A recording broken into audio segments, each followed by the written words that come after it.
Hey guys, welcome to Hot Garbage Sports. I am Coach Ryan D, and oh boy, looks like there are a few Leafs fans that took exception to poor little old Winnipeg fan calling them out and making fun of them, which is about as logical as the WrestleMania match between 6'5", 300-pound Braun Strowman and 55-year-old Shane McMahon. And we were supposed to feel bad for the 6'5" Braun Strowman. Nobody feels bad for the Leafs. You can't. You're worth billions of dollars. You're Canada's team.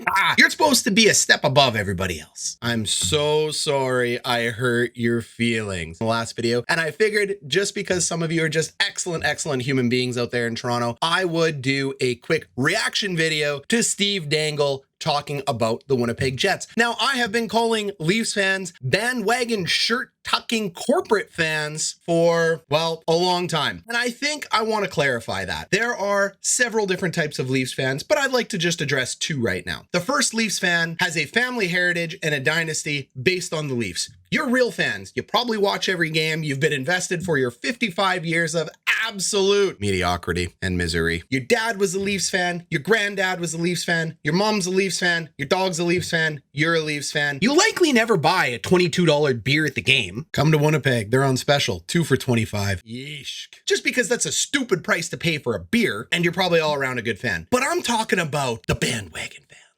Those guys who are, you know, in the closet. Whoa, I don't mean in the closet in terms of our friends in the LGBTQ community. We love all of you. Much appreciated for you watching my channel. We are talking about closet Leafs fans. The ones whose jersey is in the closet and you dust it off when the Leafs start having a hint of success and tell yourself, we've been here forever. We've done it. We're the greatest. That's you. I'm also talking to the ones that end up in corporate ticket seats. Don't watch the game. Use it as a networking opportunity to take fan seats away from real Leafs fans and clog up the center while you drink your Caesars or whatever crap you end up drinking. So to real Leafs fans, we're going to have one hell of a playoff series, and I can't wait to see you in the second round. To the corporate shirt-tucking bandwagon Leafs fans, not so much. All right, stick around to the end. I'm going to go through Steve Dangle's video, who is 100%, in my opinion, a true diehard Leafs fan, and I'm going to react to it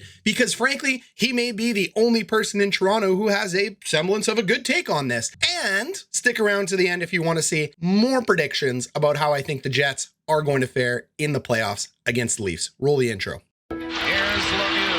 The center penalty coming up. Look at Lemieux. Oh, my goodness. What a goal. Oh, baby. And I also want to thank everybody for subscribing, joining, hitting like on all my videos. We're really starting to get some traction now. 125 subscribers. Woo! To put that in perspective for those of you who aren't on the internet, that's like talking to a hall full of people. So to all of you, thank you so much. And to the people who have been watching this for the second, maybe third time or third video, please smash that subscribe if I've gained your trust. All right. Okay, Torontonians, before we watch Steve Dangle, I want to explain something to you. Very crystal clear. We lost our team. It hurt. We lost our team to the desert, not because Winnipeg fans didn't support it. We were in the streets crying when we lost our team. We lost our team because of poorly managed money, a poor economy at the time, and Gary freaking Bettman, who wanted to make hockey happen in the desert so he could increase his TV deals in the States. Hey, Bettman, how's that going for you? $5 billion from Canada's TV deal. I don't even know if it is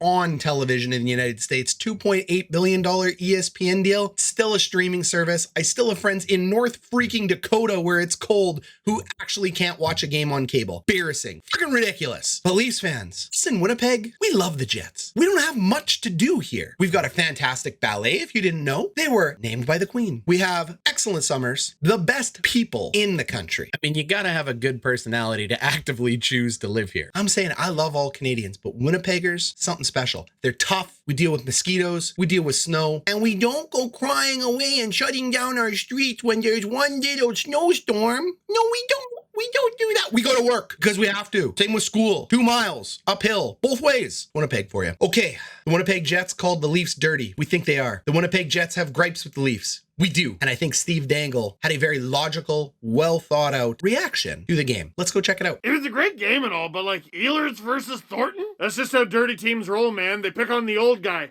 All right. I gotta love that intro because, yeah, dirty teams, that's how they roll. 1 over the Winnipeg Jets.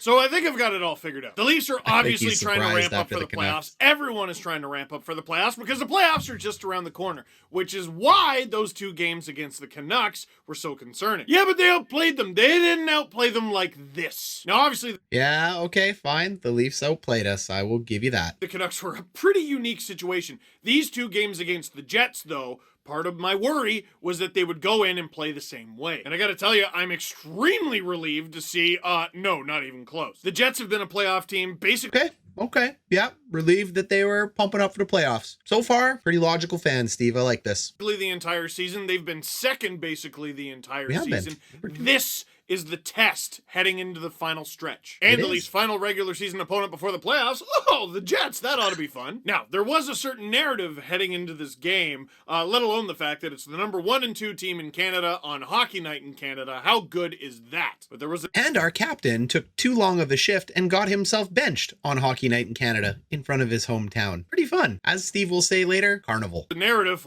terrible word, but it was a narrative that the Leafs are a dirty team. And I just gotta know, any fans of other teams who happen to be watching this videos, how hard did you laugh? Alex Edler took Zach Hyman out at the knees. No one responded, and the fan base was up in arms. And that was like 5 days ago. And now they're... So your fan base is going to be up in arms no matter what happens. It doesn't matter if you're a winner, if you're out here, you demand cups, which is weird because you haven't had one in 55 years, but you do. It doesn't matter what happens when you have 10 million fans. They're always going to be up in arms. That's mostly our problem with the Leafs. They're dirty. Now, in fairness, I could kind of see why the Jets might think that. Zach Hyman was recently fined for that high stick incident with Neil Pionk, and yeah, he was only fined, and I bet he's going to be real poor now that he's fined. Well, the Jets have an entire locker room of players who can take that up with the NHLPA anytime they want. Until the Players Association gets up in arms and goes, we want the fines to be more, that's what the fines are. So okay, totally agree with him on this one. If you want the fines to be higher, you're going to have to go out and bargain it in the CBA because you guys are the ones that picked it. So no, I get it. But Steve, give them a little bit of a break. They're hockey players. They might not even know what they signed. They just, get the checks. Forecheck, back check, paycheck. Sorry. If the argument is he should have been suspended, I just don't know if there's a precedent for that. It's not really comparable to the Alex Chason situation against Jimmy Vesey earlier this season, for example. The Galchenyuk hit on Lowry was super awkward and unintentional. It sucks that Lowry wasn't in this game. And the Jets made... See, it's hard to talk about Gallagher as awkward and unintentional because his job is to be a pest and do things like that. So yeah, I kind of agree with you, but at the same time, seems fishy. I don't like it. Galchenyuk's night miserable, which is, that's how it works. I saw a bunch of people talking about the Nick Foligno hit from behind from last game, which... No. The Joe Thornton hit on Matthew Perreault, which he was fined for, it was $3,000.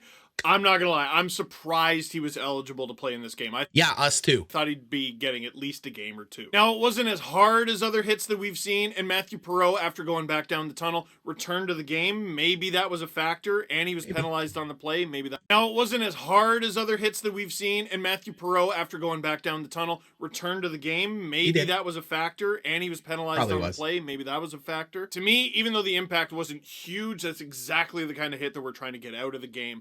I wouldn't be opposed to him getting a game or two. But it was a $3,000 fine. Paul Maurice made a snide comment about it, which was funny, but if the players want to do anything about those fines, they're welcome to at any moment. So all of that... Okay, I can't argue with any of that. Joe Thornton absolutely should have got a game. I think most people can admit it was pretty dirty. We're trying to get the Matt Cook, Rafi Torres hits out of the game. Joe, loved you before I saw that hit. Come on, man. Shoulder up, looking at a guy's head. I would be the first person to sit here and tell you Matthew Perreault deserves most of what happens to him. But no player deserves somebody going headhunting, looking to give him a conky and end his career. So I think it's dirty. Jets fans think it's dirty. That is exactly why we thought this game was going to be a carnival, and it was. And this game started like a carnival, but not for the reasons you might think. And Galchenyuk did not have a great night. We're 30 seconds into the game, Jets 3-on-2. Now, I'm not a huge fan of how Riley and Brody played this 3-on-2, but it starts in the O-zone after the lost faceoff. So here's how things are off the draw, and it just seems like a mess. Willie flies wide, Tavares is... Yeah, this is a huge breakdown of a play. No question, I'm glad he brings this up. This is a bad forecheck by the Leafs. Jets capitalize. Boom, goal. Looks like it's starting off well, and then it ends poorly. Is attacking the puck. Galchenyuk, like, how do you let that many guys get behind you? Then on the back check, Galchenyuk does not pick up Ehlers in time. Maybe it was a miscommunication between him and Riley. I don't know, but he wasn't even close. Ehlers gets the puck, he scores, and they're down 39 seconds in. And I tweeted that that's not good enough from a team that's supposed to be a contender, and a bunch of people had a problem with that. Like, I'll admit, Now, of course they had a problem with that. They're Leafs fans. But if you did have a problem with that, he has a point. And his point is correct. You are a playoff team moving towards a Stanley Cup, not just beating the Winnipeg Jets. You are trying to win a cup, and plays like that and forechecks like that don't win cups. How do I know? I'm a hockey coach. I've been doing this for 35 years. admit, I've had some pretty weird and wrong opinions over the years, but actually it's good that they allowed a 3-on-2 and a goal on the first shot against is a very strange take. So now, okay, crappy start. Get it back. Only a few minutes later, offensive zone pressure from the fourth line. Dermott and Brooks do this great little read where Brooks fills in for him at the point and Dermott gets him the puck. Brooks throws it on, Spencer tips it, but... Okay, we're only going to stop there because Brooksy had a very good game. Again, Winnipegger. He's going to talk about later in his video that maybe he should be your fixture on the fourth line. Yeah, he probably should. He got 3 points. Brooks from a great province. Good player. But it's wide, but this is clearly nothing against Pierre Engvall. But over the course of the season, Sheldon Keefe has wanted someone to see, is to like take a look at Swomella or Riley, who Joel Kiviranta was. Minutes later, a little over halfway through the first period, hey, you want to see the easiest assist of Nick Foligno's was before the playoffs. Matthews can't score every goal, although he'll certainly try. Now, a few minutes later, a little over halfway through the first period, hey, you want to see the easiest... And Toronto fans, you know why you have Austin Matthews? Because Gary Bettman moved the Winnipeg Jets to the desert, where Austin Matthews became a Phoenix Coyotes fan, a phenom, and ends up on your team. You're welcome. Easiest assist of Nick Foligno's career? Okay, here it is. Okay, you're not starting this at the right spot because I know this play. It's the bounce off the back of the boards. And Josh Morrissey, you can't hit shin pads. You don't hit shin pads, this doesn't happen. I know the bounce isn't your fault, and I'm reaching, but don't hit shin pads. You're a defenseman. He just passes it to Jake Muzzin, who's like right there. That's it. And then Muzzin fires it in deep into the Jet zone. Just dump it in there, bud. And it's a nothing play. And oh, Cutter Hellman goes to play, but it takes a weird bounce off the glass, and everybody... Where are you going? You're lost. Goaltender, tend the goal. And Tucker Pullman, you're lost. You're swimming. Stay in your lane. Mitch Marner attacks. He shoots it into the open net. Cutter Hellman bumps him, and he squishes into this awful shape against the boards, but because he's a... That goal. I'm so pumped. You're pumped. I'm not pumped. Second time this year. Child! He's still bendy and he's fine. But after the Zach Bogosian incident earlier this week, I was very scared. But Mitch Marner scores, and the Leafs have the lead off probably the flukiest goal of this entire season. So that was the... Yeah, it was the flukiest goal of the entire season. You can't blame anybody on that. Except maybe not hitting shin pads in the offensive zone. Okay, Steve. Let's talk about the Sandin hit. Players in this league tend to get a little bit more room than a guy like Rasmus Sandin. Well, why is that? Is it respect? Well, fear is a form of respect for sure. And guaranteed, any player around the NHL who watches highlights of any kind saw this hit. Just after playing the puck, Sandin basically just stops up and slams Blake Wheeler with the reverse hit. Now, if I was a Jets fan, I'd be upset. I totally get it. He was just out with a concussion. He just came back. This was a bad result. To me, I saw a young player who was just roughed up a couple of times protecting himself. I just see a much larger, taller player trying to reach around and a bad result. The ref is right there. Okay, I can't agree with this anymore. I said it on my last breakdown between the Leafs. I thought this hit was clean. I think Sandin's a tiny little Swedish guy that ended up getting beat up by Trevor Lewis and a couple other guys a few shifts before. I agree with what Dangle's saying there. Wheeler is just using speed, trying to get around the puck. That referee couldn't have better position on it. I hate to say it, it's clean. I know Jets fans are pissed about it, but I will toe the line of, yeah, it's clean. It's clean. It's a good hit. It's a good hit. I'm happy Wheeler isn't hurt. So, okay, so I'm not going to break down any more of the video. If you want to check it out, I'll leave a link down below. Go check out Steve Dangle. He's freaking hilarious. Toronto, I had no idea this guy existed till you sent him to me. Oh my God, funny. It's not like he's a young upstart either. I mean, he's got hundreds of thousands of followers, millions of followers, but like, I had no idea who he was. I really like his take with it. I have to say that's a real Leafs fan. It's a good Leafs fan. The Leafs fans that behave like him are fantastic. You're not the ones I'm getting on. There probably is 1 to 2 million of you, like a lot. I mean, there's a lot of Leafs fans, like an absurd amount. But Leafs fans, I gotta remind you, nobody feels bad for you. You have more money than anybody in Canada. You have the biggest city in Canada, which is the 4th largest city in North America, by the way. 4th biggest city.